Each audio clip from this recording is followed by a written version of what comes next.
बिस्मिल्लाहिर्रहमानिर्रहीम अल्हम्दुलिल्लाह नहमदुहु व नस्तईनुहु व नस्तगफिरुहु व नु'मिनु बिही व नतवक्कलु अलैहि व नऊज़ु बिल्लाहि मिन शुरूरि अनफुसिना व मिन सय्यिआति अमालिना मन यहदिहिल्लाहु फला मुदिल्ल लहु व मन युद्लिलहु फला हादिय लहु व नशहदु अन ला इलाहा इल्लल्लाहु वहदहु ला शरीका लहु वनशहदु अन्न सय्यिदना व मौलाना मुहम्मदन अब्दुहु व रसूलुहु सल्लल्लाहु तआला अलैहि व अला आलिहि व अस्हाबिहि अजमईन। बुजुर्गों और मेरे प्यारे भाइयों, एक तो चलना फिरना जो है वो बंद कर दें तो ज्यादा अच्छा है, सुकून के साथ ये मजलिस पूरी हो जाए। பெரியவர்களே, கொஞ்சம் ஆங்காங்கே போய் நடமாடிட்டு இருக்கிறாங்க. மௌலானா மிக்க பணிவோடு கேட்டுக்கொள்றாங்க, கொஞ்சம் அமைதியா உட்கார்ந்துருங்க, கொஞ்சம் சுக்கூன் ஏற்படுத்துங்க, பேச நல்லா இருக்குன்னு கோரிக்கை வைக்கிறாங்க. அக்கம் பக்கத்தில் உள்ளவங்க கொஞ்சம் யாரையும் நடக்க விடாம உட்கார வச்சுக்கொள்ளுங்க. பெரியவங்களுக்கு இதான் உண்மையான கண்ணியம். ये बात सही है कि आप हजरात बहुत देर से यहाँ जम करके बैठे हैं। अल्लाह ताला आपके बैठने को, इस कुर्बानी को कबूल फरमाए और तरक्कियात का जरिया अता फरमाए। यहाँ बड़ी कुर्बानी है, यहाँ का बैठना और या जमना सुनना, ये आप हजरात की बड़ी कुर्बानी है। அல்லாஹ்வுடைய பெரிய கிருபையால நீங்க எல்லாம் நீண்ட நேரம் அமர்ந்து களைப்போடு இருக்கிறீங்க. இந்த தியாகத்தை அல்லாஹ் தஆலா ஏற்றுக்கொள்ளட்டுமாக. அல்லாஹ் இந்த தியாகத்துக்குரிய கூலிகளை சம்பூர்ணமாக கொடுக்கட்டுமாக. दीनக்காக வேண்டி अल्लाह எல்லோரையும் கபூல் செய்யட்டுமாக. हमारा ये काम ही ऐसा है कि इसमें नागवारियां आती हैं, तकलीफें भी आती हैं, हाँ कुछ मुश्किलात भी आती हैं और इसी से फिर हमको खैर मिलती है। एक बहुत बुजुर्ग सहाबी अब्दुर्रहमान इब्न औफ रज़ियल्लाहु ताला अन्हु ये फरमाते थे लोगों से कि इन्ना वजदना खैरल खैर बिल्कुल, कि हमने सारी खैर नागवारियों के रास्ते में पाई है, कि हम पर नागवारियाँ आई, रुकावटें आई और फिर अंजाम में और नतीजे में खैर आई। तो ये उनका मशहूर इरशाद है कि इन्ना वजदना खैरल खैर बिल्कुल। நமக்கு இந்த வேலையுடைய யதார்த்தமும் இதுதான். பல சிரமங்கள், நாகவாரி, மனம் விரும்பாதங்கள், சில கஷ்டங்கள், மன சஞ்சலங்கள், மனம் உடைந்து போகுதல், இது எல்லாம் இந்த வேலையில் நடக்கும். இது வேலையுடைய இயல்பு. நம்முடைய மூத்த சஹாபா பெருமக்களில் ஒருவர் அப்துர்ரஹ்மான் பின் அவுஃப் ரலியல்லாஹு தஆலா அன்ஹு அவர்கள் மிக அற்புதமான ஒரு விஷயத்தை சொல்வார்கள். இன்னா வஜதனல் கைர், நாங்க எல்லா விதமான நலவுகளை பெற்றுக்கொண்டோம். பல சிரமங்களுக்கு பிறகு, பல கஷ்டங்களுக்கு பிறகு அதனுடைய நதீஜா, அதனுடைய முடிவே அல்லாஹ் எங்களுக்கு நலவாக, நிம்மதியாக, கைராக ஆக்கி தந்தான் என்று எங்களுடைய மூத்த சஹாபி சொல்லுவார்கள். इसलिए ये हमारी नागवारियाँ, ये तकलीफें हमारी बेकार नहीं जाएगी। ये अल्लाह का रास्ता है और अल्लाह के दीन की नुसरत है। इस पर बड़े बड़े इनामात होते हैं। इस रास्ते का थकना कि ये भी लिखा जाएगा, इस रास्ते का पैसा होना ये भी लिखा जाएगा, इस रास्ते का भूखा होना ये भी लिखा जाएगा, क्योंकि इस रास्ते में थकन भी होती है, प्यास भी होती है, भूख भी होती है, सब्र करना पड़ता है। तो ये सारी चीज़ें अल्लाह के यहाँ लिखी जाती है और इसीलिए लिखी जाती है कि इसके करने वालों को इसका अजर व इनाम देना है। உங்களுக்கு ஏற்படக்கூடிய எல்லா சிரமங்களும் கஷ்டங்களும் ஒரு பொழுதும் வீணாகாது. இதற்குரிய கூலி அல்லாஹ் தஆலா நிச்சயமாக கொடுத்து கொடுப்பான். இந்த வேலையிலே சில விதமான களைப்புகள் வரும், இந்த களைப்புக்கு நன்மை எழுதப்படுகிறது. இந்த வேலையில பசிகள் வரும், இந்த பசியை பொறுத்துக் கொண்டக்கூடிய நன்மை எழுதப்படுகிறது.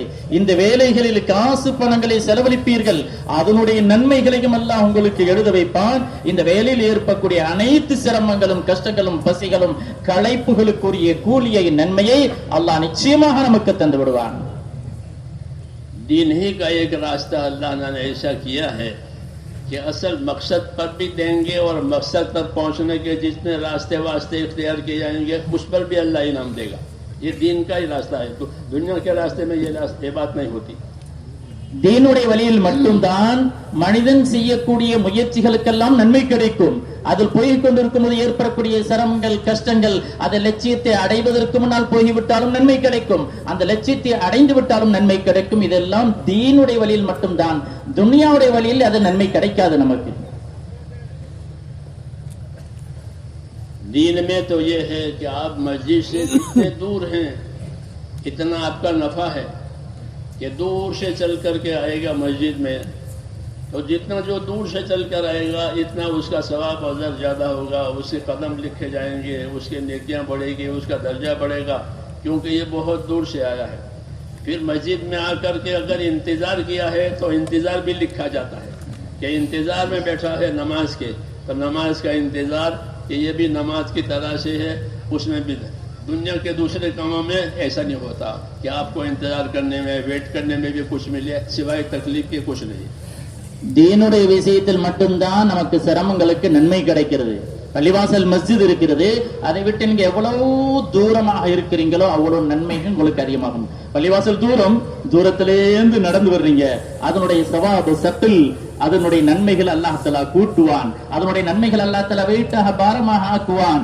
அது மட்டுமல்ல, தூரமாக வந்து பள்ளிவாசல்ல நமாஸுக்காக இன்திசார் செய்யறோம், நமாஸுக்காக வெயிட் பண்ணிட்டு இருக்கிறோம், காத்துக்கொண்டு இருக்கிறோம். அதோட ஒவ்வொரு வினாடிக்கும் நன்மை அல்லாஹ் தருகின்றான். இது எல்லாம் தீனுடைய விஷயத்தில் மட்டும்தான் கிடைக்கும். நீங்க ஒரு உலக காரியத்தில் போனால் அதுக்கு வெயிட் பண்ண சிரமம் கிடைக்கும், அதற்கு ஒரு நன்மைகள் நமக்கு கிடைக்காது. अल्लाह ताला रसूल सल्लल्लाहु अलैहि वसल्लम की नुसरत के लिए मदीने के रहने वाले और उनके आसपास के करियों वालों को अल्लाह तरगीब देते हैं कि अपने नबी के नुसरत में, अपने नबी के साथ देने में रहो. நபி ஸல்லல்லாஹு அலைஹி வஸல்லம் அவர்களோடு சூழ்ந்து இருக்கக்கூடிய மதீனாவாசிகளுக்கு அல்லாஹ்வின் புறத்திலிருந்து சுபச்செய்தி சொல்லப்பட்டது. நீங்க நபியுடைய தீனுக்கு தோழமையாக இருங்கள், நபியுடைய தீனுக்கு உறுதுணையாக இருங்கள், நபியுடைய தீனுக்கு நாசிர் உதவியாளராக இருங்கள் என்று அல்லாஹ்வுடைய நபியுடைய சஹாபா பெருமக்களுக்கு அல்லாஹ் சொல்லி காட்டினான். कुरान करीम की आयतें नाजिल होती हैं कि मा कान लि अहलिल मदीनति व मन हौलहुम मिन अल-अराब अन यतखल्लफू अन रसूलिल्लाह वला यरगबू बिअनफुसिहिम मिन नफ्सिहि ज़ालिका बिअन्नहुम ला युसीबुहुम ज़ममुन वला नसबुन वला मखमसतुन फी सबीलिल्लाह इला आखिरी. कि मदीने के आसपास में जितने लोग रहते हैं, करियों वाले, शहर वाले, ये नबी के काम में, नबी के पीछे न रहें और अपनी राहत को न सोचें, बल्कि नबी का साथ दें. ये कहा नबी के काम में साथ दें. अगर ये नबी के साथ, नबी के रह करके नबी के काम में साथ देंगे तो इस रास्ते में उनको जो थकन होगी वो भी लिखी जाएगी, जो प्यास होगी वो भी लिखी जाएगी, जो भूख होगी वो भी लिखी जाएगी.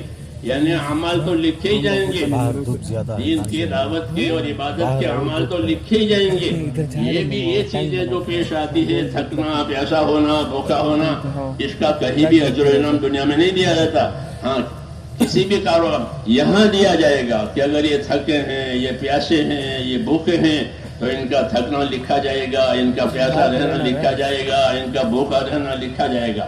ये बात अल्लाह ताला ने मदीने वालों से और मदीने के आसपास के करिया वालों से फरमाया ताकि ये लोग रसूल सल्लल्लाहु अलैहि वसल्लम के काम में रगबत के साथ चले. அல்லாஹ் நபியை சூழ்ந்து இருக்கக்கூடிய சஹாபா பெருமக்களுக்கு அல்லாஹ் குர்ஆனுடைய ஆயத்தை நாசில் இறக்கினான்.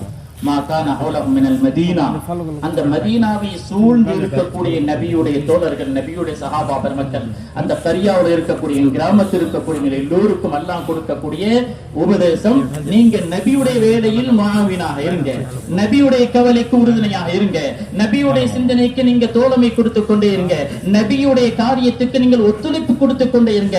அதை செய்யாமல் பின்வாங்கி விடாதீர்கள். அதை பின்வாங்கி விட்டால் அல்லாஹ்வுடைய உதவி உங்களுக்கு கிடைக்காது, அல்லாஹ்வுடைய நேசம் உங்களுக்கு கிடைக்காது, அல்லாஹ்வுடைய அன்பு கிடைக்காது.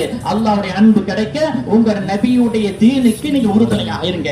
நபியுடைய தீனுடைய வேலை செய்வது ஒன்று, நபியுடைய தீனுடைய வேலைக்கு உறுதுணையாக, ஒத்துழைப்பாக, தோழமையாக இருந்தாலும் அதற்குரிய நன்மை அல்லாஹ் நிச்சயமாக எழுதிடுவான். நம்முடைய பட்டோலில் நிச்சயமாக எழுதப்படதான் செய்யும். இதை கொண்டு அல்லாஹ் நமக்கு என்ன சொல்கிறான்? நாமும் நபியுடைய தீனுடைய வேலைகளுக்கு முழுக்க முழுக்க உறுதுணை உள்ளவர்களாக, உதவி செய்யக்கூடியவர்களாக இருக்கணும். इस रास्ते की तकलीफें, इस रास्ते की दुश्वारियां, इस रास्ते की ईजाएं, अगर लोगों की तरफ से ईजाएं हुई हैं, तो वो ईज़ाएं भी कुर्बानियाँ बनती हैं, तकलीफें भी कुर्बानियाँ बनती है। इसकी वजह से बंदे अल्लाह से करीब हो जाते हैं। இந்த பாதையில வரக்கூடிய சிரமங்களை, கஷ்டங்களை, நோவினங்களை நாங்கள் பொறுத்துக் கொள்ளணும். இந்த பாதையில குறிப்பாக மக்கள் எங்களை பலவிதமாக திட்டிடுவாங்க, பலவிதமாக கோபித்துக் கொள்வாங்க, பலவிதமாக எங்களை கேவலப்படுத்திடுவாங்க. அந்த எல்லா ஈதாக்களையும் நோவினங்களையும் நாங்கள் அல்லாஹுக்காண்டி பொறுத்துக் கொண்டால் இதனுடைய பெரும்பல பலன்களை இந்த உலகத்திலையும் பார்த்திருவோம், நாளை மறுமையிலையும் காணுவோம்.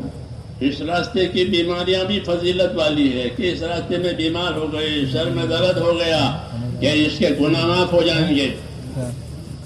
இந்த பாதையில வரக்கூடிய நோய்க்கும் பெரிய அந்தஸ்துகள், பீமார் நோய் வந்துட்டு அதற்கும் பெரிய அந்தஸ்து. இந்த பாதையில ஒரு தலைவலி வந்து விட்டது, ஒரு நேரம் தலைவலி வந்து விட்டது, இதற்கும் அல்லாஹ்ல பெரிய அந்தஸ்து, ஏராளமான நன்மைகள் நமக்கு எழுதப்பட்டு விடும். सहाबा ने हुजूर सल्लल्लाहु अलैहि वसल्लम से पूछा कि या रसूलल्लाह ये बीमारियां ये क्या चीज है? फरमाया कफारात, कफारात कि बंदों की बीमारियां ये उनके गुनाहों के मिटाने वाली चीज है. சஹாபாக்கள் கேட்டாங்க, நபியை பார்த்து, யா ரசூலுல்லாஹ் இந்த நோய்கள் என்ன எங்களுக்கு, ஏன் இப்படிப்பட்ட நோய்கள் வருது, இதற்குரிய காரணம் என்ன? நபி சொன்னாங்க, இந்த நோய்கள் எல்லாம் உங்களுடைய பாவங்களுக்குரிய கஃபாரா, உங்களுடைய பாவங்களுக்குரிய பரிகாரம், உங்கள் பாவங்கள் மன்னிக்கப்படுவதற்கு இந்த நோய்கள் வழியாக ஆகிடும். कि बुखार हो गया, सर में दर्द हो गया, बीमारी हो गई, अल्लाह के रास्ते में ये गुनाहों के माफ करने और गुनाहों के साफ होने का जरिया बनेगा. அல்லாஹ்வுடைய பாதையிலே காய்ச்சல் வந்து விட்டது, அல்லாஹ்வுடைய பாதையிலே தலைவலி வந்து விட்டது, அல்லாஹ்வுடைய பாதையிலே ஒரு சரி வந்து விட்டது, இது எங்களுடைய பாவங்கள் மன்னிக்கப்படுவதற்கு வழியாக அமைந்துவிடும். एक सहाबी थे उबय इब्न काब, तो उन्होंने ये हदीस सुनी, ये बीमारी मुसलमान के लिए उसके गुनाहों के मिटाने का और गुनाहों से पाक साफ होने का जरिया है. तो उन्होंने अल्लाह से दुआ मांगी, मगर आप लोग दुआ मत मांगना. उन्होंने दुआ मांगी कि या अल्लाह मेरे बदन में सारी उम्र बुखार रहे, ताकि बुखार की वजह से मेरे गुनाह, मेरी गलतियां माफ होती रहे. चुनांचे उनके बदन में आखिर तक बुखार ही रहता था. उन्होंने अल्लाह से ये दरख्वास्त की थी कि मेरे बदन में बुखार रहे, लेकिन मेरा बुखार नमाज बाजमात पढ़ने से न रोके, अल्लाह के रास्ते में जाने से न रोके, हज उम्रा करने से न रोके. ये इतनी ताकत मुझे दे, लेकिन मुझे बुखार रहे. முக்கியமான சஹாபி உபய் இப்னு கஅப் ரலியல்லாஹு அன்ஹு அவர்கள் அல்லாஹ்ட்ட இப்படி துஆ கேட்டாங்க. அந்த மாதிரி துஆ அங்க யாரும் கேட்றவனான்னு மௌலானா சொல்றாங்க. அந்த மாதிரி துஆ யாரும் நாம கேட்க கூடாது. அந்த சஹாபி, மூத்த சஹாபி, அவங்க கேட்டாங்க. என்ன கேட்டாங்க? யா அல்லாஹ், என் வாழ்நாள் முழுவதும் என்னுடைய உடலில் ஜுரம் இருக்கணும், என் வாழ்நாள் முழுவதும் என்னுடைய உடல்ல காய்ச்சல் இருக்கணும் அப்படின்னு அவங்க அல்லாஹ்ட்ட துஆ கேட்டாங்க. அல்லாஹ் தஆலா அவங்களுக்கு இந்த நிலையை கொடுத்த அந்த துஆவை கபூல் செய்து தன்னுடைய மௌத் வரை அவங்களுக்கு உடல்ல காய்ச்சல் இருந்தது. காரணம், அதை கொண்டு என்னுடைய பாவங்கள் மன்னிக்கப்படுது, என்னுடைய பாவங்கள் தவறுகள் மன்னிக்கப்படுவதற்கு ஒரு ஜரியாவாகுது என்ற சிறப்ப ஃபதாயில கேட்டுட்டாங்க. அல்லாஹ்ட்ட துஆவை கேட்டாங்க.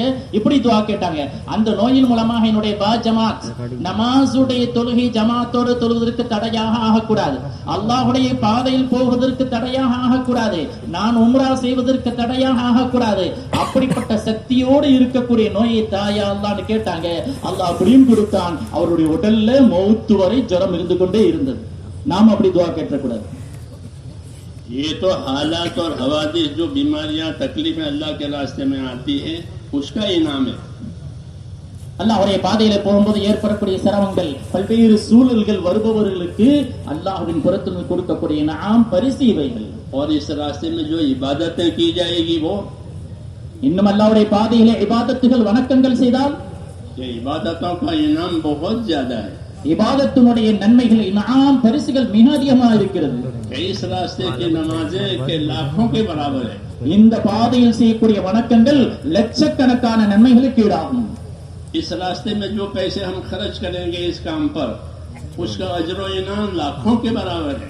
இந்த பாதையிலே நீங்கள் செய்யக்கூடிய செலவுகள், பணங்கள் இருக்கிறது, இதற்கு லட்சக்கணக்கான நன்மைகள் அல்லாஹ் கொடுப்பான். इस रास्ते में जो जिक्र करेंगे तो जिक्र के कलिमात का सवाब लाखों के बराबर है. இந்த பாதையிலே நீங்கள் செய்யக்கூடிய जिक्र, तस्बीहाத்துகள் லட்சக்கணக்கான நன்மைகளை ஈட்டி தரும். ये तो इबादत का सवाब हुआ. இதெல்லாம் இபாதத்துடைய நன்மைகள். और एक चीज और देंगे अल्लाह, அல்லாஹ் இன்னும் ஒரு விஷயத்தை கொடுப்பான். इस रास्ते में இந்த பாதையிலே वो है दुआ की कबूलियत। அது துஆவுடைய அங்கீகாரம் கிடைக்கும்। कि अल्लाह के रास्ते में सही मेहनत करने वाले अल्लाह के नेक बंदों की दुआएं ऐसी कबूल होगी जैसे नबियों की दुआ कबूल होती है। அல்லாஹ்வுடைய பாதையிலே சரியான முறையில் உழைப்பு செய்யக்கூடிய நல்லோருடைய துஆவை அல்லாஹ் நபிமார்களுடைய துஆவை போன்று கபூல் செய்வான்। तो दुआओं में कबूलियत का भी इनाम दिया जाता है इस रास्ते में। இந்த பாதையிலே துஆவை ஏற்றுக்கொண்டும் அல்லாஹ் இன்ஆமை நன்மை பரிசை கொடுக்கின்றான்। इनकी दुआएं अल्लाह ऐसी कबूल करेंगे जैसे नबियों की कबूल करते हैं। நபிமார்களுடைய துஆவை போன்று உங்களுடைய துஆக்களையும் அல்லாஹ் கபூல் செய்வான்। नबियों की दुआएं ऐसी कबूल होती थी कि नामुमकिन चीज भी मुमकिन हो जाए। நபிமார்களுடைய துஆக்கள் இப்படி இருந்தது, நாமும்கின் சீஸ் அசாத்தியமான விஷயங்கள் கூட சாத்தியமாக ஆனது। नबी दुआ मांगे तो एक नामुमकिन चीज को भी अल्लाह मुमकिन कर दे। நபிமார்கள் துஆ கேட்டால் ஆக முடியாத காரியம் எல்லாம் ஆகிவிடும்। तो दुआ में कबूलियत भी आएगी इस रास्ते की वजह से, इस रास्ते का हक अदा करने की कोशिश करने की वजह से। இந்த தாவத்துடைய வேலையை சரியான முறையில் செய்வதை கொண்டு முயற்சி செய்வதை கொண்டு அல்லாஹ் துஆவை ஏற்றுக்கொள்ளக்கூடிய பாக்கியத்தை கொடுப்பான்। और जिंदगियों में, औलादों में और रोजी में बरकत तो है ही इस काम की वजह से।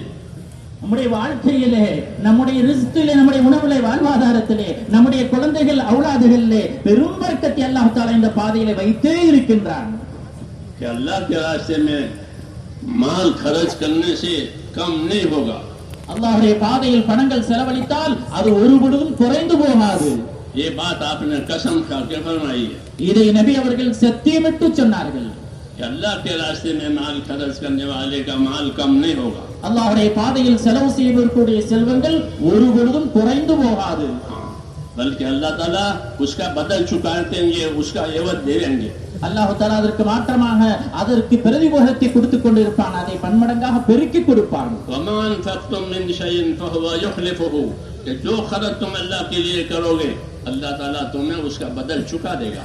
वमा अनफक़्तुम मिन शैइन फहुव युखलिफुहु, நீங்கள் எதையெல்லாம் அல்லாஹ்வுடைய பாதையிலே செலவு செய்தீர்களோ அதற்கு பிரதி அல்லாஹ் கொடுத்தே தீருவான்। तो इबादतों का सवाब, दुआओं की कबूलियत, खर्चे का सवाब बहुत ज्यादा है। இபாதத்துக்குரிய நன்மைகள், பணத்தை செலவு செய்வதற்குரிய நன்மைகள், துஆவுடைய அங்கீகாரங்கள், இது எல்லாம் எண்ணி சொல்ல முடியாத அளவுக்கு இந்த பாதையில் வாக்களிக்கப்பட்டிருக்கிறது। आखिरी चीज मौत होती है கடைசியாக இதிலே மௌத் வந்துவிடும்। कि अल्लाह के रास्ते की मौत, कि अल्लाह के रास्ते की मौत, कि अल्लाह के रास्ते की मौत पर अल्लाह ताला मगफिरत के और रहमत के दरवाजे खोल देगा। அல்லாஹ்வுடைய பாதையிலே வரக்கூடிய அந்த மௌத், அல்லாஹ்வுடைய பாதையிலே வரக்கூடிய அந்த மௌத் நம்முடைய மக்ஃபிரத்துடைய கதவை அல்லாஹ் திறந்து விடுவான்। वलइन कुतिलतुम फी सबीलिल्लाहि औ मुत्तुम लमगफिरतुम मिनल्लाहि व रहमतुन खैरुम मिम्मा यजमऊन।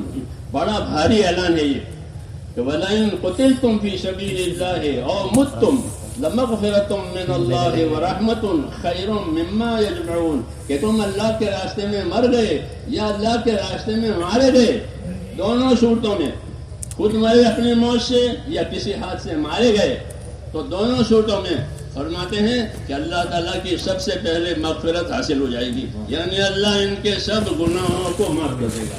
इनकी मौत की वजह से अल्लाह के रास्ते में आई है, एक मगफिरत मिलेगी, फिर मगफिरत के बाद फिर रहमत का दर्जा है, रहमत जन्नत है कि वो हमेशा के लिए दी जाएगी।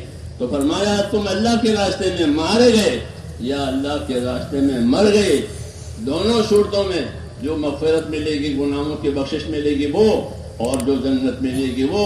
दुनिया के सारे सामान जिसको तुम जमा करते हो, इस सारे सामान से ये बेहतर है मौत अल्लाह के रास्ते की। அல்லாஹ் சொல்கிறான், வலயின் முத்தும் அவ் குத்தில்தும் ஃபீ ஸபீலில்லாஹ், அல்லாஹ்வுடைய பாதையிலே நீங்கள் மௌத்தானால், அல்லாஹ்வுடைய பாதையிலே நீங்கள் கொலை செய்யப்பட்டால், இயற்கையான மௌத் வந்து விட்டது அல்லது வேறு யாருடைய தாக்குதல் மூலமாக உங்களுக்கு கொலை செய்யப்பட்டு விட்டால் எவ்வளவு பெரிய நன்மை கொடுக்கும்। அல்லாஹ் ரஹ்மத்துடைய மக்ஃபிரத்துடைய கதவுல திறந்துள்ளார்। இந்த மௌத் மட்டுமே எங்களுடைய எல்லா பாவங்கள் மன்னிப்பதற்கு வழியாக கிடைக்கும்। இந்த மக்ஃபிரத்துக்கு பிறகு அல்லாஹ் ரஹ்மத்துடைய வழிகளை திறந்து விடுவான். ரஹ்மத் என்றால் என்ன? எங்களுடைய மறுமையுடைய எல்லா நிலைகளும் அல்லாஹ் லேசாக்கி வைத்து சொர்க்கத்தில் உயர்ந்த அந்தஸ்துகளை கொடுத்து விடுவான். இது எப்படிப்பட்டது? ஹைரும் மிம்மா யஜ்மஊன். அவர்கள் உலகத்தில் எதையெல்லாம் சேகரிக்கிறார்களோ அந்த அனைத்தையும் விட அல்லாஹ்வின் பாதையில் வரக்கூடிய மௌத்து சிறந்தது என்று அல்லாஹ் வாக்களிக்கின்றான். तो अल्लाह ताला ने कोई चीज बाकी नहीं रखी इस रास्ते की वजह से। भूख हुई, प्यास हुई, थकन हुई, बीमारी हुई, तकलीफ हुई, जी हाँ मौत हुई, ये सारी चीजें जो हैं वो अल्लाह की तरफ से इनामात का दरवाजा खोलने वाली है। இந்த பாதையில் வரக்கூடிய எந்த சிரமத்துக்கும் எல்லாம் நமக்கு பதில் கொடுக்காம நம்மள ரோட்ல விட்டு விடுறதல்ல. பசி வந்தாலும் சரி, தாகம் வந்தாலும் சரி, பணம் சிரமம் வந்தாலும் சரி, உயிர் சிரமம் வந்தாலும் சரி, அதாவது நோய் சிரமம் வந்தாலும் சரி, மன ரீதியாக பாதிக்கப்பட்டாலும் சரி, அத்தனைக்குரிய நன்மை அல்லாஹ் இந்த உலகத்திலையும் நிரப்பமாக கொடுத்து விடுவான். அத்தனைக்குரிய நன்மையும் நாளை மௌத்துக்கு பிறகு உயர்ந்த அந்தஸ்தில் கொடுப்பதாக வாக்களித்திருக்கிறான். இந்த பாதையில் ஈடுபடக்கூடிய அனைவர்களும் அல்லாஹ் தஆலா ஒரு பொழுதும் எந்த துறையிலும் கைவிடவில்லை. इसलिए इस रास्ते के बड़े फजाइल हैं, इस काम की बड़ी अजीमत है। எனவே இந்த பாதைக்கு ஒரு பெரிய மகத்துவம் இருக்கிறது. இந்த பாதையில் ஈடுபடுபவர்களுக்கு பெரும் பெரும் சிறப்புகள் சொல்லப்பட்டிருக்கிறது. बात इतनी है कि शैतान डराता है, எவ்வளவு சிரமம் இருக்குமோ அவ்வளவு அதிகமான நன்மைகள். उसका काम ही यही है, இந்த வேலையுடைய யதார்த்தம் இதுதான். उसका काम है तखवीफ। அதற்குரிய பரிகாரம் நமக்கு இலகுவாக அல்லாஹ் கொடுப்பான். वो डराता है लोगों को। அது என்ன செய்வாங்க? மக்களை பயமுறுத்துவாங்க. आदमी पैसे खर्च करने जाता है तो उसको डराता है कि फिर तू खर्च करेगा, तेरी हाजत का क्या होगा। செலவு செய்ய போனால் அங்கு சைத்தான் நம்மளை பயமுறுத்துவான். நீங்க காசு செலவு செஞ்சுட்டா காசு குறைஞ்சு போயிருமே, நீங்க ஓட்டாண்டியாக ஆகிடுவீர்களே, பயமுறுத்தாட்டப்படுவார்கள். वो अल्लाह के रास्ते में जाता है तो उसको डराता है। யார் அல்லாஹ்வுடைய பாதையில போறாங்களோ அவங்கள சைத்தான் பயமுறுத்துவான். तेरे कारोबार का क्या होगा, तेरे बीवी बच्चों का क्या होगा, तेरी तंदुरुस्ती का क्या होगा, वगैरह वगैरह। ஓ வியாபாரம் என்னவாகும், ஓ மனைவி மக்கள் என்னவாகும், உன்னுடைய தொழில் என்னவாகும், உன்னுடைய குடும்ப நிலை என்னவாகும் போன்ற பல விதத்திலே பயமுறுத்தாட்டுவான். तो जो चीज अभी नहीं हुई है उससे डराता है। எதெல்லாம் இதுவரை நடக்கலையோ அந்த விஷயத்தை கூட அவன் பயமுறுத்தாட்டுவான். कोई बीमारी नहीं आई, कोई तकलीफ नहीं आई, कुछ नहीं आया और डराता है। இதுவரைக்கும் நமக்கு எந்த நோயும் வரல, எந்த சிரமமும் வரல, எந்த பசியும் வரல, வறுமை வரல, அதை வச்சு பயமுறுத்தாட்டுவான். और जब आदमी इस अनहोनी चीज से डर जाता है, कुछ हुआ नहीं और डरता है आदमी, तो इसके ऊपर हंसता है। இப்படிப்பட்ட அனுமானமான விஷயங்களை சைத்தான் காட்டிய பிறகு மனிதன் பயந்தால் இவனை பார்த்து சைத்தான் ஏளனமாக சிரிக்கின்றான். कि ये कितना नादान है, कुछ नहीं हुआ है फिर भी डर रहा है। எவ்வளவு பெரிய முட்டாள் இவன், எதுவுமே ஆகல பயப்படுறானே. तो हमको नादान भी बनाता है और रास्ते से भी रोकता है और हम पर हंसता भी है। நம்மள அவன் முட்டாளாக ஆக்கின்றான். இந்த பெரிய பாதை விட்டு நம்மளை புறக்கணிக்கின்றான். எல்லா நன்மையை விட்டு நம்மளை தூரமாக்கி விடுகின்றான். इसलिए मेरे दोस्तों इस रास्ते में सच्चा रहना चाहिए। இந்த பாதையிலே நாம் உண்மையாளர்களாக வாழ வேண்டும். हाँ, अल्लाह के यहाँ सच्चाई पसंद है। அல்லாஹ்விடத்திலே உண்மைதான் பிரியத்தை உண்டாக்கும். कोई गलत बहाने न बनावे अल्लाह के रास्ते में जाने से, दिन के काम करने से। हाँ, எந்த விதமான தவறான சப்பை கட்டுகளை இந்த பாதையிலே போவதற்கு யாரும் உருவாக்காதீர்கள். गलत बहाने बनाओगे तो वो बहाने सच्चे हो जाएंगे। தவறான கதைகளை நீங்களையாக சப்பை கட்டினால் அது உங்களுக்கு நடந்தே விடும். ये बीमार नहीं है फिर का मेरी तबीयत अच्छी नहीं है। हाँ, इसको बहाना कहते हैं कि मेरी तबीयत अच्छी नहीं है इसलिए मैं ये काम नहीं कर सकता हूँ। तो इसको मना फरमाया कि जानबूझकर बीमार न बनो वरना सचमुच बीमार हो जाओगे। ला तमरदू फतमरदू, जानबूझकर बीमार न बनो वरना सचमुच बीमार हो जाओगे। எனக்கு காய்ச்சல் இல்ல, நோய் இல்ல, ஆனா நோய் போல எனக்கு ஒரு காரணத்தை காட்டிக்கிட்டு காய்ச்சலா இருக்கு, நோயா இருக்கு, அல்லாஹ்வுடைய பாதையில வரல என்று நாங்களாக அதை ஒரு பகானா சாக்கு போக்காக சொல்லிக் கொள்வோம். ஆனா நடக்காத ஒன்று இது. இந்த பொய்யான ஒன்றை நீங்களாக காய்ச்சலை உருவாக்கி கொண்டால் நடக்காதது உங்களுக்கு வந்தே தீரும். லா தம்ரது ஃபம்ரது, நீங்கள் இல்லாததை ஜோடித்தால் இருக்கிறதை போன்று அல்லாஹ் காட்டி விடுவான். क्योंकि अल्लाह ताला सच्चे हैं। ஏனென்றால் அல்லாஹ் உண்மையாளன். वमन अस्दक़ु मिनल्लाहि हदीसा, अल्लाह ज्यादा सच्चा कौन हो सकता है। वमन अस्दक़ु मिनल्लाहि हदीसा, அல்லாஹ்வை விட உலகத்தில் உண்மை பேசுபவர்கள் யார்? इसलिए अल्लाह ताला सच्चाई को पसंद करता है। அல்லாஹ் உண்மையை மட்டுமே பிரியப்படுகின்றான். कयामत के दिन के बारे में ये कहा जाएगा कि आज कयामत का ये दिन है कि सच्चों को सच्चाई नफा देगी। बस கியாமத்துடைய நாளிலே இது அறிவிப்பு செய்யப்படும். இது உண்மையாளர்களுக்கு மட்டுமே வெற்றி அடைவார்கள், உண்மையாளர்கள் அல்லாமல் அத்தனை பேரும் தோற்கப்படுவார்கள் என்று அறிவிப்பு செய்யப்படும். इसलिए हमको हुक्म है कि अल्लाह ताला के मामले में हम सच्चे रहें. நமக்கு கட்டளையிடப்பட்டிருக்கிறது அல்லாஹ்வுடைய அனைத்து விவகாரத்திலையும் நாம் உண்மையாளர்களாக வாழ வேண்டும். अगर हम कमजोर हैं तो अल्लाह ताला कमजोरों का मददगार है. நாம் உண்மையிலே பலகீனர்களாக இருந்தால் பலகீனர்களுக்கு அல்லாஹ் உதவி செய்யக்கூடியவனாக இருக்கின்றான். अल्लाह की आदत है कि वो बंदे की कमजोरी में बंदे का मददगार बनता है. அல்லாஹ்வுடைய பெரும் வழக்கம் இருக்கிறது, நியதி இருக்கிறது. அதாவது பலகீனர்களுக்கு தோதுவாக அல்லாஹ் உதவி செய்து கொண்டே இருப்பான்.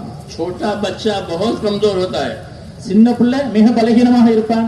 अल्लाह उसका बहुत मददगार है. அல்லாஹ் அந்த சிறு குழந்தைகளுக்கு மிக உதவி செய்யக்கூடியவன். अल्लाह उसको नागवारियों से बचाता है. அல்லாஹ் அந்த சிறு குழந்தைகளுக்கு பல சிரமத்திலிருந்து பாதுகாப்பு अल्लाह அளிக்கிறான். उसकी हिफाजत कराता है. அல்லாஹ் அந்த குழந்தைகளை பாதுகாக்கின்றான். अल्लाहुम्मा वाक़ियतन कवाक़ियतिल वलीद, हदीसों में है कि अल्लाह हमारी ऐसी हिफाजत फरमा जैसे तो छोटे बच्चों की हिफाजत करता है. ஹதீஸில் இப்படி சொல்லப்பட்டிருக்கு, அல்லாஹும்ம வாக்கியத்தன் கவாக்கியத்தில் வலீத், யா அல்லாஹ் நீ எங்களை இப்படி பாதுகாப்பாயாக, எப்படி ஒரு சின்ன பச்சிளம் குழந்தைகளை நீ பாதுகாக்கின்றாயோ அது போன்று எங்களை பாதுகாப்பாய் என நபியுடைய துஆ இருக்கிறது. छोटा बच्चा अपनी हिफाजत नहीं कर सकता, சின்ன பிள்ளை யாரும் தன்னை பாதுகாத்துக் கொள்ள முடியாது. तो अल्लाह उनकी हिफाजत करता है.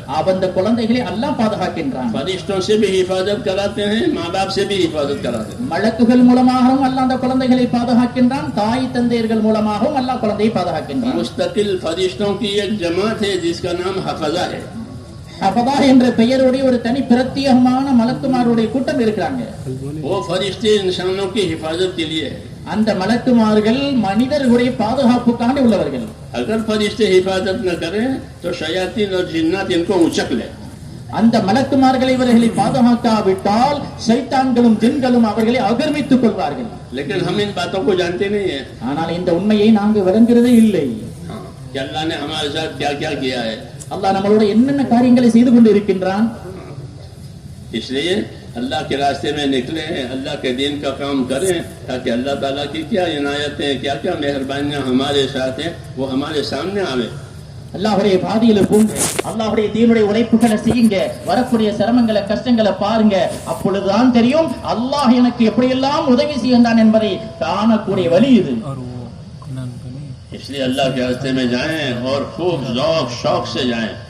அல்லாஹ்வுடைய பாதையில எல்லோரும் போங்க, ஆர்வத்தோடு சந்தோஷத்தோடு ஆனந்தத்தோடு போகுங்கள். मौलाना इलियास साहब अल्लाह के रास्ते में जाने वालों से फरमाते थे कि अल्लाह के रास्ते में जाओ और हशाश बशाश रहो.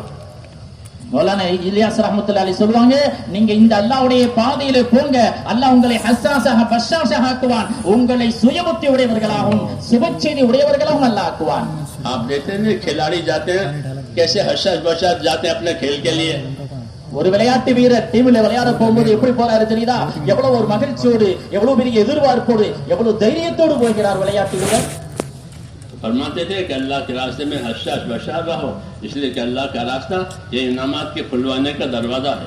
நீங்க அல்லாஹ்வுடைய பாதையில உற்சாகத்தோடு போங்க, காரணம் இது அல்லாஹ்வுடைய பாதையில அல்லாஹ்வுடைய வெற்றிகளையும் அல்லாஹ்வுடைய ரஹ்மத்துகளையும் திறந்து விடக்கூடிய கதவுகள் இது. हदीसों में है कि अल्लाह के रास्ते की मेहनत जरूर करो, ये जन्नत का दरवाजा है. ஹதீஸ்ல வந்திருக்கிறது, நீங்க அல்லாஹ்வுடைய பாதையிலுடைய முயற்சியில ஈடுபடுங்கள், இது சொர்க்கத்துடைய கதவுகள். और इसकी वजह से अल्लाह तुम्हारी परेशानियों को और तुम्हारी मुश्किलात को अल्लाह उठा लेगा. இதன் மூலமா அல்லாஹ் உங்களுக்கு ஏற்படக்கூடிய பரேஷான் சிரமங்களை, முஷ்கிலாத் கஷ்டங்களை அல்லாஹ் தஆலா அகற்றி விடுவான். तो बड़े बड़े इनामात हैं, பெரும் பெரும் நன்மைகள் வாக்களிக்கப்பட்டிருக்கிறது, बड़े बड़े फजाइल हैं. பெரும் பெரும் சிறப்புகள் வாக்களிக்கப்பட்டிருக்கிறது. इसका ध्यान होना चाहिए. இதை நம்முடைய சிந்தனையில் வைத்துக் கொள்ள வேண்டும். अगर इसका ध्यान नहीं होगा तो शैतान हालात से डराएगा. இந்த சிந்தனைகள் இல்லாவிட்டால் சின்ன சின்ன பிரச்சனைகளை வைத்து ஷைத்தான் நம்மளை பயமுறுத்தாட்டுவான். हाँ, मुख्तलिफ हालात से जो नहीं आए हैं उससे डराएगा.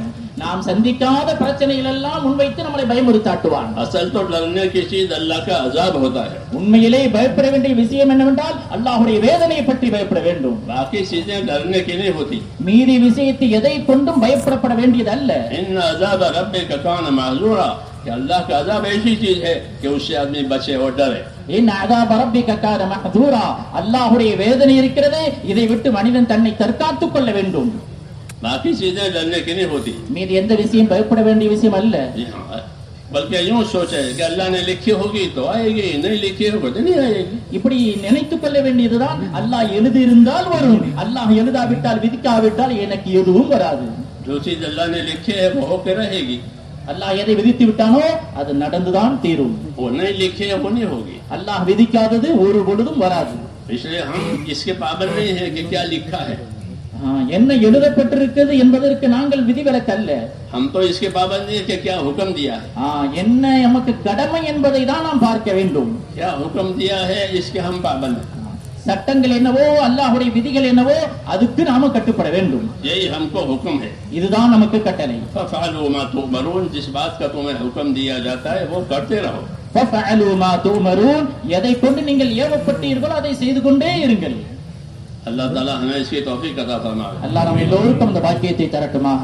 अल्लाह ताला आप हज़रात के जमा होने को, मेहनत करने को, मदद करने को कबूल फरमाए. அல்லாஹ் தஆலா நீங்கள் அனைவரும் கூடியதையும் உழைப்பு செய்ததையும் தியாகத்தையும் அல்லாஹ் சம்பூர்ணமாக கபூல் செய்யட்டுமாக. अब जो है हमें अल्लाह से दुआ मांगने है. இப்ப நாம் எல்லோரும் அல்லாஹ்ட்ட துஆ கேட்க வேண்டும். कि मजदूर जब अपनी मजदूरी पूरी करे तो वो क्या मांगे, अपनी मजदूरी मांगे. கூலியாளி தனது கூலியை செய்து முடித்து விட்டால் என்ன கேட்பார்? தனது கூலியை கேட்பார். अल्लाह ताला ने हमें देने का वादा किया நமக்கு கொடுப்பதாக அல்லாஹ் வாக்கு கொடுத்திருக்கின்றான். और उसका वादा सच्चा है. அந்த வாக்கு உண்மையானது. इसलिए अल्लाह ताला से मांगना भी है और अल्लाह का काम भी करना है. அல்லாஹ்ட்ட கேட்கவும் செய்யணும், அல்லாஹ் சொன்ன வேலையை செய்யவும் செய்யணும். दुआ के बारे में एक बात समझनी है. துஆவுடைய விஷயத்தில் ஒரு விஷயத்தை ஆழமாக விளங்க வேண்டும். दुआ के दो पहलू है. துஆவுக்கு இரண்டு ரகங்கள் இருக்கின்றன. एक पहलू दुआ का ये है कि दुआ हमारी हाजत और जरूरत है. துஆவுடைய ஒரு பகுதி நம்முடைய தேவைகள், நம்முடைய அவசியம். दूसरा पहलू ये है कि दुआ अल्लाह की इबादत भी है. துஆவுடைய அடுத்த பகுதி அது அல்லாஹ்வுடைய இபாதத் வணக்கமாகவும் இருக்கிறது. तो दुआ हमारी हाजत भी है, दुआ अल्लाह की इबादत भी है. துஆ நம்முடைய ஹாஜத்தாகவும் இருக்கிறது, அது துஆ நம்முடைய இபாதத்தாகவும் இருக்கிறது. इसलिए दुआ मांगने से हाजत भी पूरी होगी और दुआ मांगने से इबादत का सवाब भी मिलेगा. துஆ கேட்பதன் மூலமாக நம்முடைய தேவையான ஹாஜத்தும் நிறைவேறும், துஆ கேட்பதன் மூலமாக நம்முடைய இபாதத்தும் நிறைவேறிவிடும். इसको बहुत कम लोग जानते हैं. இந்த உண்மையை ரகசியத்தை மிக குறைவான மக்களை வழங்கி வச்சிருக்கிறார்கள். दुआ हाजत भी है, दुआ इबादत भी है. துஆ ஹாஜத் தேவையாகவும் இருக்கிறது, துஆ இபாதத் வணக்கமாகவும் இருக்கிறது. इसलिए दुआएं मांगते रहना चाहिए. துஆவை கேட்டுக்கொண்டே இருக்கணும். अल्लाह मांगने वालों से राजी है, न मांगने वालों से नाराज है. அல்லாஹ் கேட்கக்கூடியவர்களை பார்த்து சந்தோஷம் அடைகின்றான், கேட்காதவர்களை பார்த்து அல்லாஹ் தஆலா கோபம் அடைகின்றான். इसलिए दुआ वाला बनना चाहिए. எனவே நாம் எல்லாம் துஆ கேட்கக்கூடியவர்களாக ஆகிவிட வேண்டும். अल्लाह के सामने जब बंदा हाथ फैलाता है तो हदीसों में है कि अल्लाह फरमाते हैं कि इसने खाली हाथ फैलाए हैं, मुझको शर्म आती है कि मैं इसके हाथों को खाली वापस करूं. ஹதீஸ்ல வந்திருக்கிறது, அல்லாஹ்வுக்கு முன்னால் ஒரு அடியான் கையேந்தி விட்டால், அல்லாஹ்வுக்கு முன்னால் ஒரு அடியான் கையேந்தி விட்டால், இந்த விஷயத்தில் அல்லாஹ் சொல்லுகிறானா, ஏன் அடியான் எனக்கு முன்னால் கையேந்தி விட்டானே, இவனுடைய வெறுங்கையாக அனுப்ப எனக்கு வெட்கமாக இருக்கிறது அல்லாஹ் சொல்லுகிறான். इसलिए किसी मुसलमान की दुआ भी बेकार नहीं जाती. எந்த முஸ்லிம்களுடைய எந்த துஆவும் வீண் போவது கிடையாது.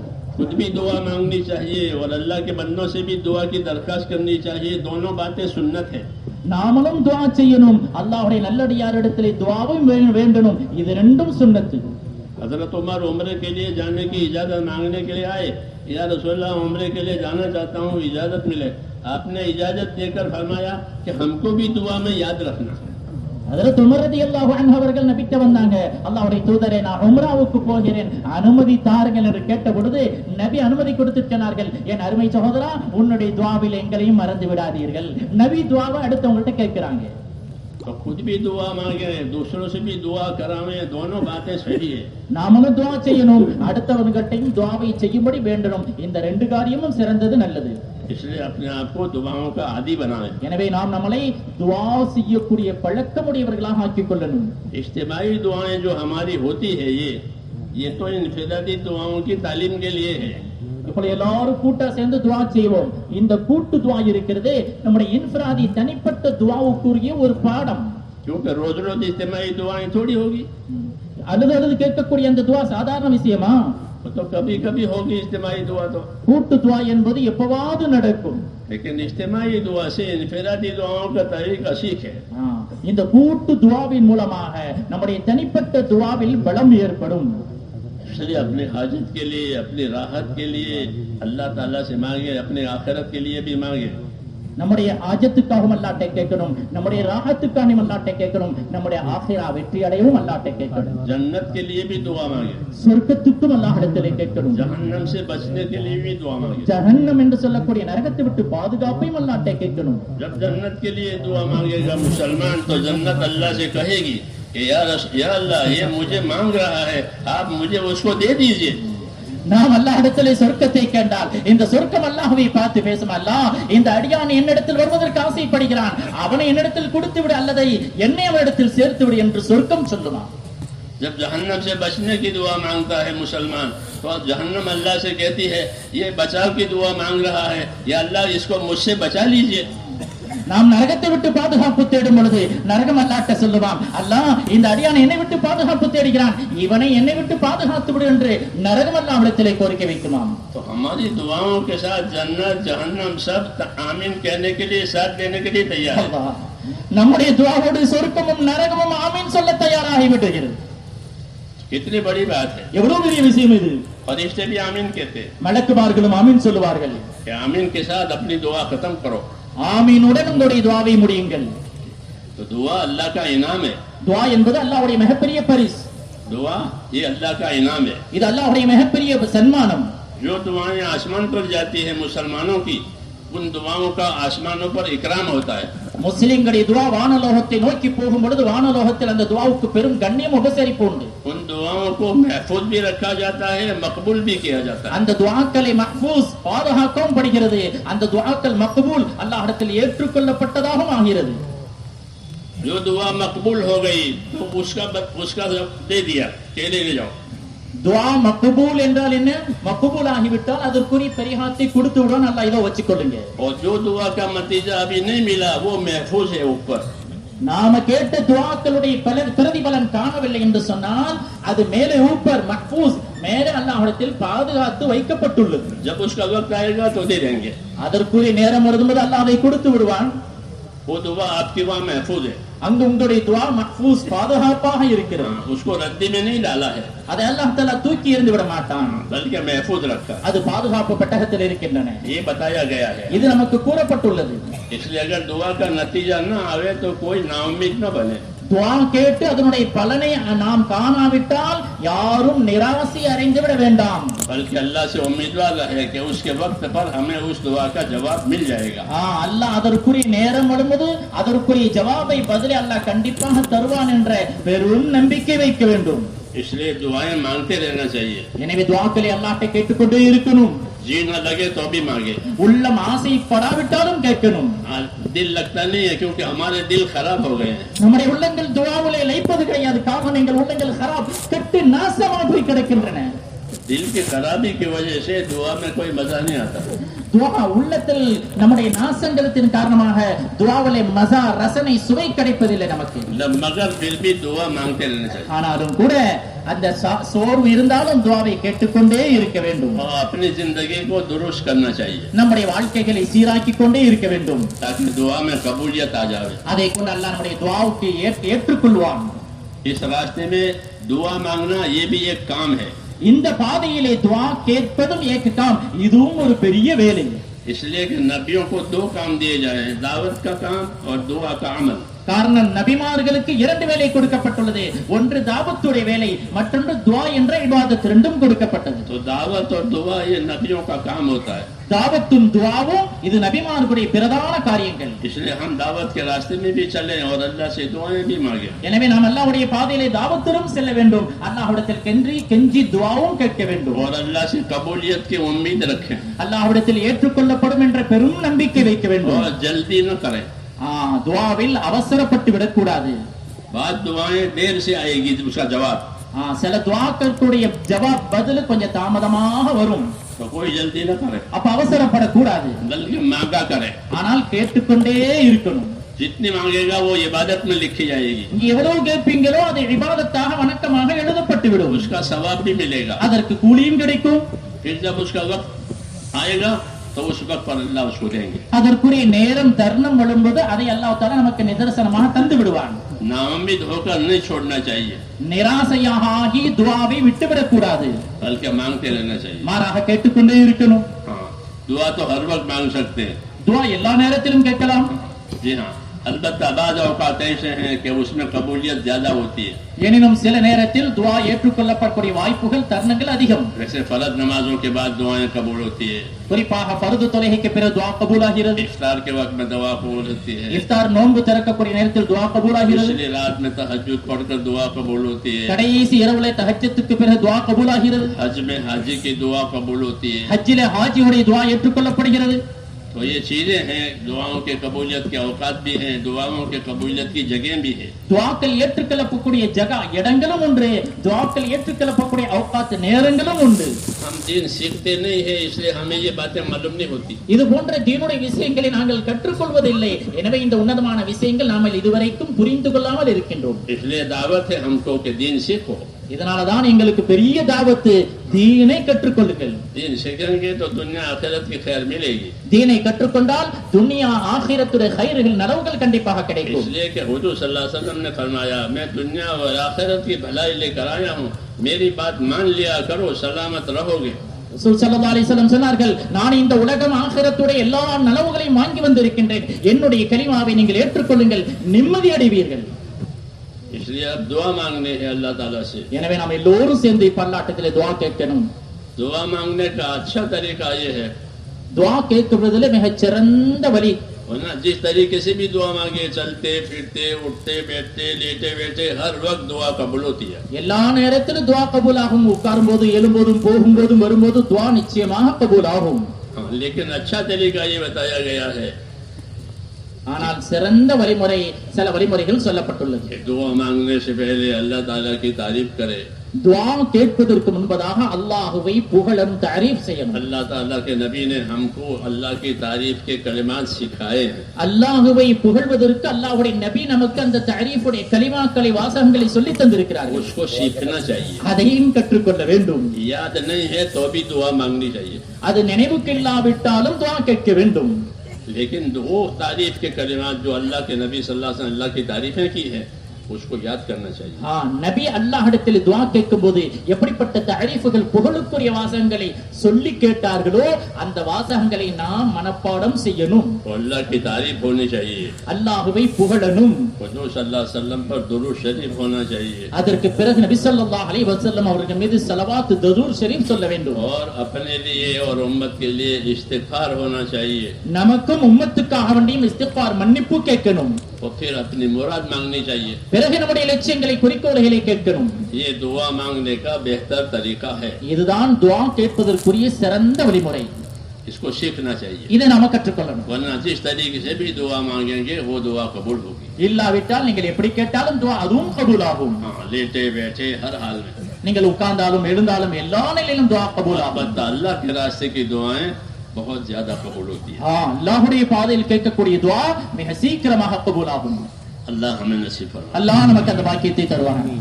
भाई एक जरूरी बात यह है कि अभी इंशाअल्लाह दुआ होगी, दुआ के बाद आजान होगी और वक्त शुरू होते ही इंशाअल्लाह जोहर की नमाज होगी।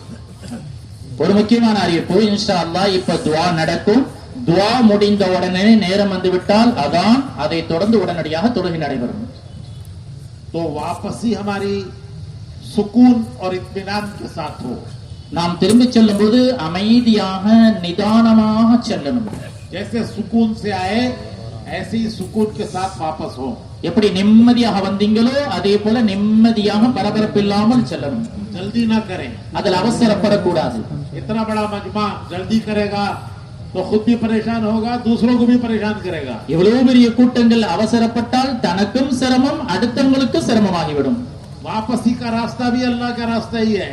திரும்பி செல்வதும் அல்லாஹ்வுடைய பாதைதான்। आप घर जाने तक अल्लाह के रास्ते में ही हैं। நீங்கள் வீடு போகும் வரை அல்லாஹ்வுடைய பாதையில் தான் இருக்கிறீர்கள்। तो ये वक्त अल्लाह के रास्ते में ही गुजर रहा है, இந்த நேரமும் அல்லாஹ்வுடைய பாதையில் தான் கழிகின்றன। तो इसमें परेशान ना हो, இதுல நீங்கள் அவசரப்பட வேண்டியதில்லை, जल्दी ना करें, நீங்கள் தீவிரம் காட்ட வேண்டியதில்லை। एक दूसरे को ओवरटेक ना करें। ஒவ்வொருவரும் அடுத்தவர்களுக்கு ஓவர்டேக் பண்ணி போக வேண்டாம். छोटी छोटी गलियां हैं, சின்ன சின்ன வழிகள் இருக்கின்றன.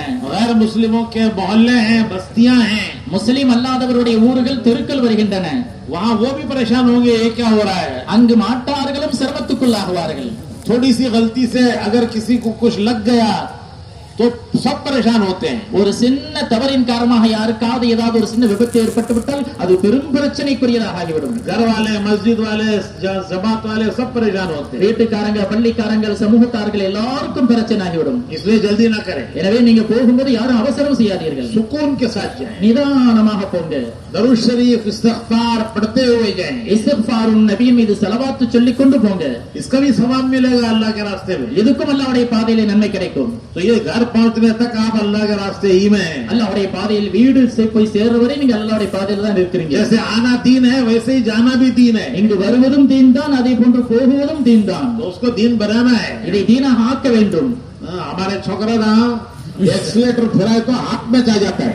நம்முடைய வாலிப இளைஞர்கள் ஆக்சிலேட்டர் சுருட்டினாக்கா அப்படியே அது கைக்குள்ள வந்து ஆக்சிலேட்டர். कितना फिरेंगे उन्हें. அவர் எவ்வளவுதான் சுற்றுவார் அவரு. तो इसलिए भाई ऐसा मत करो, सुकून से जाओ, ऐसे जाओ. வாலிபர்கள் அப்படி வேகமாக ஆக்சிலேட்டர் சுட்டாதீங்க, நிதானமாக அமைதியாக போங்க. जल्दी न करो, அவசரப்படாதீங்க. दरूद शरीफ इस्तिग़फ़ार पढ़ते जाओ. इस्तिग़फ़ार नबी மீது ஸலவாத் சொல்லிக் கொண்டே போங்க. तो अभी इंशाल्लाह दुआ होगी, दुआ के बाद अजान होगी, अजान के बाद वक्त शुरू होते ही इंशाल्लाह अजान भी होगी, नमाज भी होगी. इतना बड़ा मजमा कहाँ मिलेगा. नमाज पढ़ करके जाओ. ये दुआ நடக்கும், பிறகு வக்த் வந்தோடனே அதான் சொல்லப்படும், பிறகு இன்ஷா அல்லாஹ் ஜமாஅத்துல் தொழுகை கிடைக்கும். பெரும் பெரிய கூட்டம் எங்க கிடைக்கும். எனவே தொழுது விட்டு போங்க. और सुकून, आहिस्ता जाओ, स्पीड स्पीड मत चलाओ, ओवरटेक मत करो. ஓவர்டேக்காக தயவு செய்து செய்யாதீங்க, ஸ்பீடா போகாதீங்க, நிதானமாக அமைதியாக போங்க. एक दूसरा ऐलान भी है, सुन ले इसे भी. இரண்டாவது சில அறிவிப்புகளும் இருக்குது, அதையும் கேளுங்க. भाई जितनी जमातें निकलने वाली यहाँ से अल्लाह के रास्ते में 4 महीने और चिल्ले के लिए, उनको यही नमाज पढ़ के बाद खाने से फारिग होकर मरकज रहमानिया मस्जिद जाना है. ये 3 जमातें आप அல்லாஹ்வுடைய பாதையிலே ஜமாத்திலே 4 மாசம் 40 நாள் போக யாரெல்லாம் தயாராக இருக்கிறீங்களோ, தஷ்கீல் செய்யப்பட்டு இருக்கிறீங்களோ, அவங்க இங்க தொழுது விட்டு இங்க சாப்பிட்டு விட்டு இங்க இருக்கக்கூடிய மர்கஸுக்கு அவங்க போகணும். असर बाद मगरिब बाद उनसे रवानगी की तफसीली बात होने वाली है इंशाअल्लाह. அசருக்கு பிறகு மகரிபுக்கு பிறகு அல்லாஹ்வுடைய பாதையில போகக்கூடிய தெளிவான ரவாங்கிகள் அவங்களுக்கு நடைபெறும். वापसी वाले भी इंशाल्लाह वहाँ पहुँच जाएंगे, उनसे भी वापसी की बात होने वाली है. ஜமாத்திலே நேரங்கள் முடிந்து வீட்டுக்கு போகக்கூடிய வாபசி போறவங்களுக்கும் அங்கே அவங்களுக்கு தெளிவான பேச்சுகள் பேசப்படும், அவங்களும் அதுல கலந்து கொள்ளணும். तो जोहर पढ़कर खाने से फारिग होकर वहाँ जाकर क़ियाम कर लें असर से पहले तो असर से इंशाल्लाह काम काबू में आ जाएगा. தொஹர் தொழுதுட்டு உணவு சாப்பிட்டுட்டு இன்ஷா அல்லாஹ் அங்க போய் சேர்ந்துடணும். அசர் மகரிபு அவங்களுக்கு நிகழ்ச்சி இருக்குது. इसके अलावा एक जरूरी बात यह है, आखिरी खिदमत होती है. இதெல்லாம் ஒரு முக்கியமான அறிவிப்பு. கடைசி खिदमत முக்கியமான खिदमत. बहुत से काम हमारे आखिर में काम समेटने के लिए होते हैं. ஏராளமான வேலைகள் இஸ்திமாவுக்கு பிறகு சமாளிக்க வேண்டியது இருக்கிறது. माशाअल्लाह वो कई दिनों से ये काम चला है. अब एक दिन में उन सबको पूरा समेटना है. பெரும் நாட்கள் செலவழித்து இந்த வேலைகள் செய்யப்பட்டிருக்கிறது. இப்ப இதையெல்லாம் சில நாட்களில் முடிவடைய செய்யணும். ये इस वक्त में कुछ साथी खिदमत के लिए हिम्मत करके तैयार हो जाएंगे तो इंशाल्लाह उनको बहुत सवाब मिलेगा. இந்த நேரத்தில் தைரியத்தோடு खिदमத்துக்கான சில சாத்திகள் தயாராகிவிட்டால் அவர்களுக்கு பெரும் நன்மைகளை இன்ஷா அல்லாஹ் கொடுப்பார். शहादत के बाद सबसे बड़ा सवाब खिदमत का है. ஷஹாதத்துக்கு பிறகு பெரும் பெரிய சவாபுகளை உண்டாக்கி தரக்கூடியது खिदमत. तो जितने हजरात खिदमत के लिए तैयार हैं, दुआ के बाद वो आमूर मिस के पास या वेलूर का टी स्टॉल लगा है वहाँ जरा पहुँच जाएं. யாரெல்லாம் खिदमத்துக்கு தயாராக இருக்கிறீங்களோ தயவுசெய்து தொழுகைக்கு பிறகு ஆம்பூர் மிஸ் வேலூருடைய டி ஸ்டாலுடைய பகுதிக்கு வந்துருங்க. थोड़ी इंशाल्लाह पहुँच जाएंगे तो काम आसान हो जाएगा. நீங்க அங்க போயிட்டீங்கன்னாக்க வேலை லேசாகிவிடும். थोड़ी देर में इंशाल्लाह काम हो जाएगा, पूरा सवाब इंशाल्लाह आपको मिलेगा. குறுகிய நேரத்தில் எல்லா வேலையும் ஆகிவிடும், எல்லோருடைய நன்மையும் உங்களுக்கு கிடைத்துவிடும். सहाबा कराम मुश्किल काम अपने जिम्मे लेते थे. अंसार சஹாபா பெருமக்கள் கஷ்டமான வேலைகளை தனக்கு வாங்கிக் கொள்வார்கள். इसके लिए एक मौका है, खिदमत का सालों के बाद इज्तिमा हुआ है. इस मौके से हम फायदा उठाकर इससे खूब फायदा नफा कमा लें और सवाब कमा लें. மாஷா அல்லாஹ், பல ஆண்டுகளுக்கு பிறகு இப்படிப்பட்ட இஜ்திமா நடந்திருக்கிறது. இது இஜ்திமாவுடைய खिदमத்தில் பல்வேறு நன்மைகளை நாம் அடைந்து கொள்ள இந்த खिदमத்துக்கு எல்லாரும் தயாராகுங்க.